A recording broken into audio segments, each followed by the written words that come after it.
လာပါကျွန်မပါရာယနာဒေသနာတော်မှာပါရှိတဲ့ဘာဝီပုံနာကြီးရဲ့တပည့်16ဦးနဲ့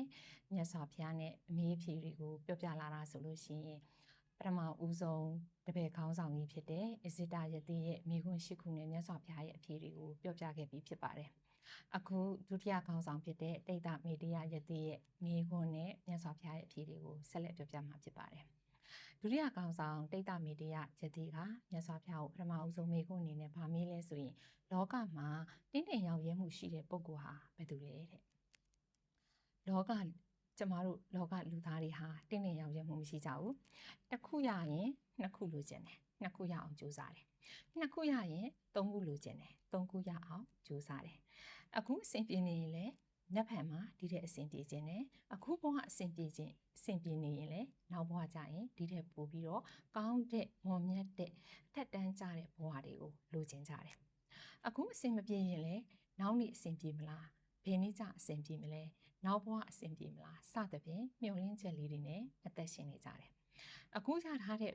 နေရာအခုရထားတဲ့ပစ္စည်းဥစ္စာအခုရထားတဲ့ဘဝနဲ့ကြည်နက်နေတဲ့သူမရှိကြဘူးဒါကြောင့်တိတ်တမေတ္တယယတိကမြတ်စွာဘုရားကိုမေးမြန်းပါတယ်လောကမှာတင်းတင်းရောင်ရုံရှိတဲ့ပုဂ္ဂိုလ်ဟာဘယ်သူလဲတဲ့မြတ်စွာဘုရားကပြန်ဖြေတယ်ကျင့်နေတဲ့ပုဂ္ဂိုလ်ဆိုတာတဲ့ကာမဂုဏ်အာယုန်တွေပေါ်မှာအပြစ်မြင်ပြီးတော့မဂ်ခင်၈ပါးအကျင့်တရားမြတ်သောအကျင့်ကျင့်နေတဲ့ပုဂ္ဂိုလ်ဒါမှမဟုတ်လို့ရှိရင်ကျင့်ပြီးတဲ့ပုဂ္ဂိုလ်ဟာကျင့်နေတဲ့ပုဂ္ဂိုလ်ပါပဲတဲ့ကာမဂုဏ်အာယုန်တွေပေါ်မှာအပြစ်မြင်ပြီးတော့ဆိုတဲ့အချက်မှာကာမဂုဏ်အာယုန်တွေဆိုတာလူချင်းစရာတွေကြီးပဲဖြစ်တယ်လောကမှာလူချင်းစရာတွေကအများကြီးပဲရှိတယ်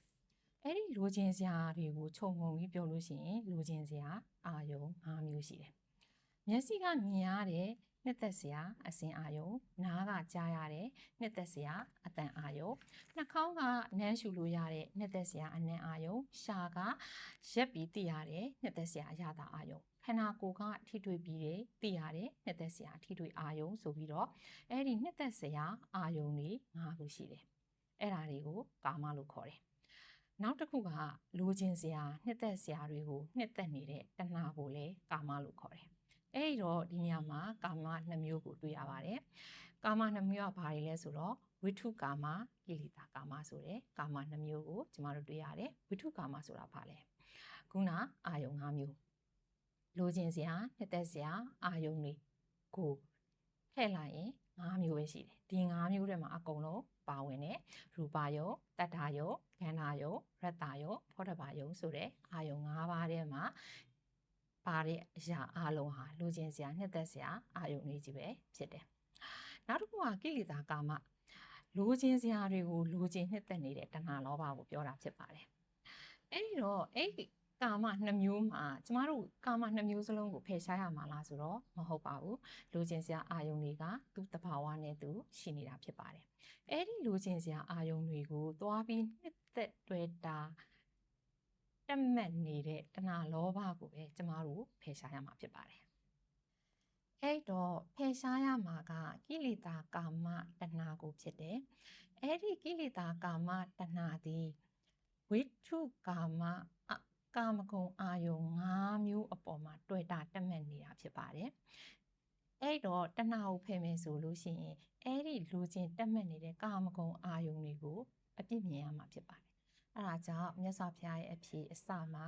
စဖြေလိုက်တာကကာမဂုဏ်အာယုံတွေပေါ်မှာအပြစ်မြင်ပြီးတော့တဲ့ဟုတ်ပြီအဲ့လိုအပြစ်မြင်ပြီးတဲ့အခါမှာတဏှာကိုဘယ်လိုဖယ်မလဲမဂ်ခင်၈ပါးအကျင့်တရားနဲ့ဖယ်ရမှာဖြစ်ပါတယ်မဂ်ခင်၈ပါးအကျင့်တရားကျင့်နေစေပုဂ္ဂိုလ်ကျင့်ပြီးတဲ့ပုဂ္ဂိုလ်ဟာတဲ့ကျင့်နေတဲ့ပုဂ္ဂိုလ်လို့မြတ်စွာဘုရားကပြန်ဖြေရှင်းထားတာဖြစ်ပါတယ်